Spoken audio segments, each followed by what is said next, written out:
BFM Business, l'entreprise BFM. Mon investisseur et moi. Notre premier couple Arnaud cette semaine, voilà des gens du BTP avec à la fois un fonds spécialisé, Stéphane Curanti, le directeur général de BTP Capital Investissement, qui est accompagné de l'un de ses poulains, j'aime bien cette expression, Thierry Persia, le président d'Amperis.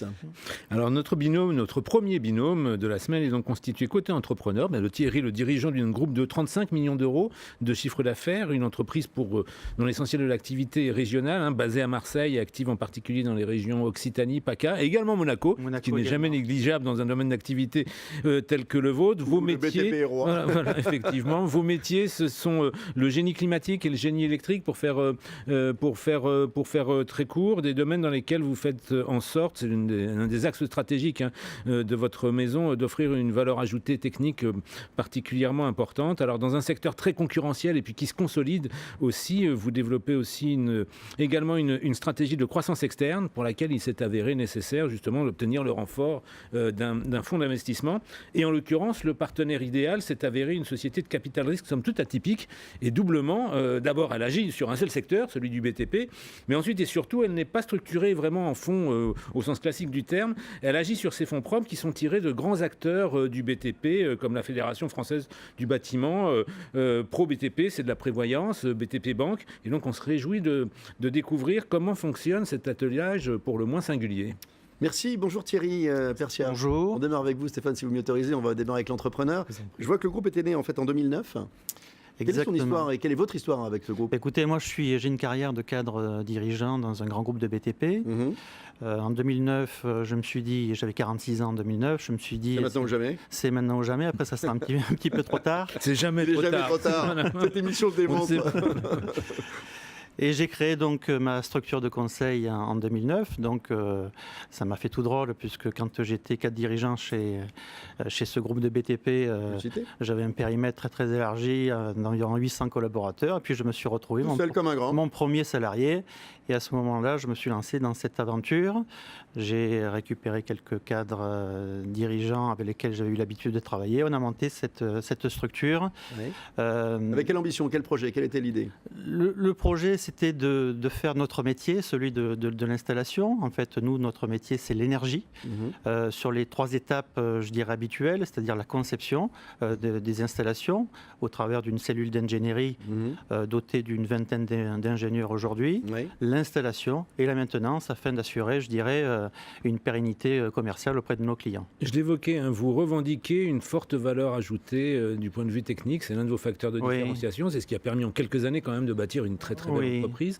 Expliquez-nous un petit peu comment vous le traduisez. En fait, c'est parti d'un concept relativement simple. Dans notre métier, au plus c'est technique, au moins il y a de la concurrence. Au moins il y a de la concurrence, au plus il y a du résultat et de la marge. C'est ça qui était intéressant. Donc j'ai préféré, je dirais, recruter, je dirais, un encadrement plutôt soutenu, avec, je dirais, l'idée également de les faire participer au capital d'Amperis Énergie, puisque dans le capital d'Amperis Énergie, outre la BTP Capital, nous y reviendrons tout à l'heure, on a créé une société qui s'appelle Amperis Manager, à l'intérieur de laquelle il y a une quinzaine de managers qui nous a permis, évidemment, d'avoir, je dirais, de la motivation, de l'encadrement auprès de notre groupe. Alors, on va y venir tout de suite avec Stéphane, justement, parce qu'il faut savoir comment s'est fait cette rencontre. Est-ce que d'abord, Stéphane, vous connaissiez cette entreprise ? Est-ce qu'elle était sur votre radar ?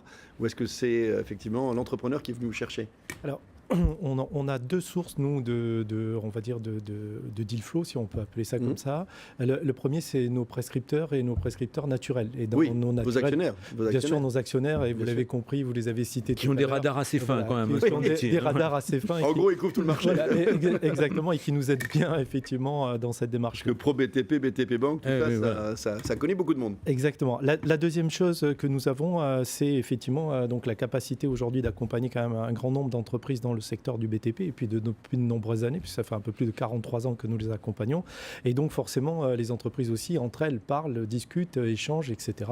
Et pour nous aussi, c'est d'assurer en permanence une veille attentive sur des potentialités pour nous en tant qu'investisseurs d'accompagnement sur différents types de... Et il y a des cibles particulières en termes de... On sait que c'est le BTP, mais est-ce qu'en termes de chiffre d'affaires, d'ancienneté, de rentabilité, est-ce que vous aviez...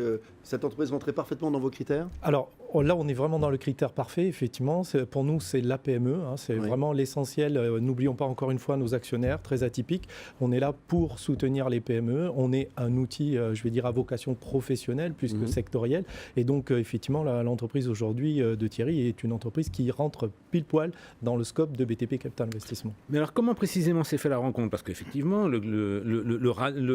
Ampéris clignotait sur vos propres radars. Est-ce que c'est l'un des projets portés par Thierry et son équipe? On voit bien que c'est un sport collectif qui les a amenés à se tourner vers vous. Est-ce que c'est vous qui êtes venu vers eux en disant tenez, il y a peut-être une opportunité de croissance externe?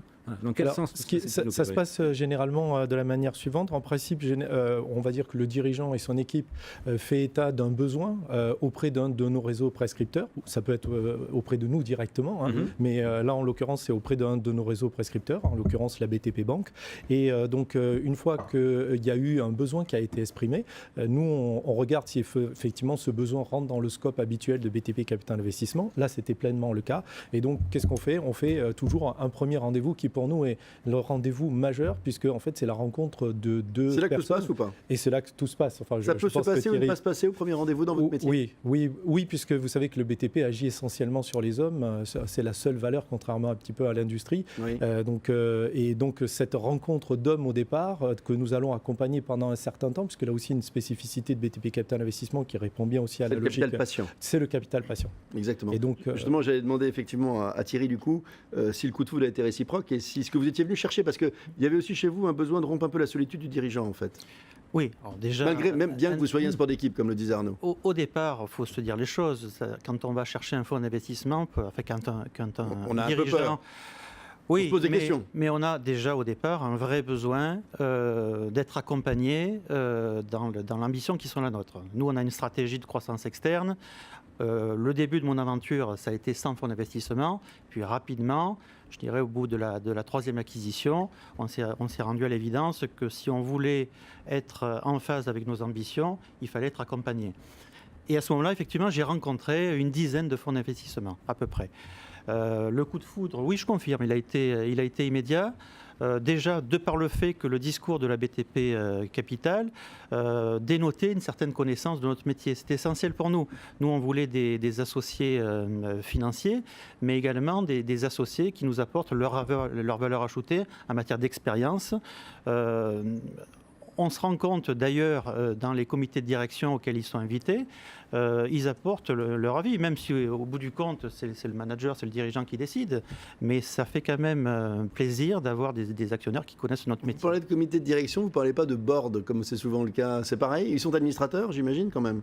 Alors non, justement, en fait, c'est une de nos particularités aussi, c'est toujours rare, effectivement des investissements minoritaires. D'accord. Donc, et nous sommes très rarement intrusifs. On va dire ça comme ça. Intrusif, donc administrateur souvent. On est, ou membre de conseil de surveillance, on est en revanche tout le temps participant à la gouvernance de l'entreprise. Ouais, mais alors justement, la voie est étroite, on a envie d'en savoir un tout petit peu plus. Il nous reste quelques secondes encore. 1 minute 30. 1 minute 30. Donc voilà, c'est même royal entre ne pas être intrusif, mais être présent. Voilà, accompagner, mais sans être forcément administrateur, ça se passe comment au quotidien? En fait, je pense que c'est le choix du chef d'entreprise d'ouvrir ses livres ou pas.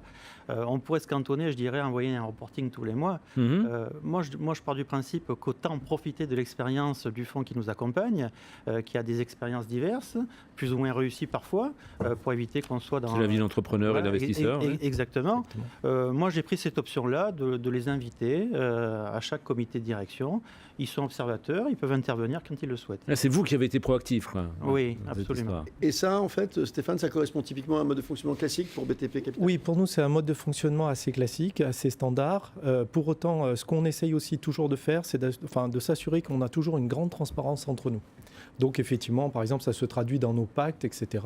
Et généralement, les entreprises dans lesquelles nous investissons nous rendent bien, je dirais, l'information, nous donnent bien compte de tout ce qu'elles font font au quotidien. Et en particulier, généralement, on n'a pas d'opposition puisqu'on va dans le même sens. On n'a pas d'intérêt divergent. On n'a pas ce critère aussi, pour revenir sur le capital patient, de durée. Donc on peut accompagner et accompagner sur le long terme. Merci à tous les deux. Merci à vous Thierry Persia. Je rappelle que vous êtes le président d'Ampéris et Stéphane Curanti, vous êtes le directeur général de BTP Capital Investissement. Tout de suite, un deuxième couple investisseur-entrepreneur. Restez avec nous sur BFM Business.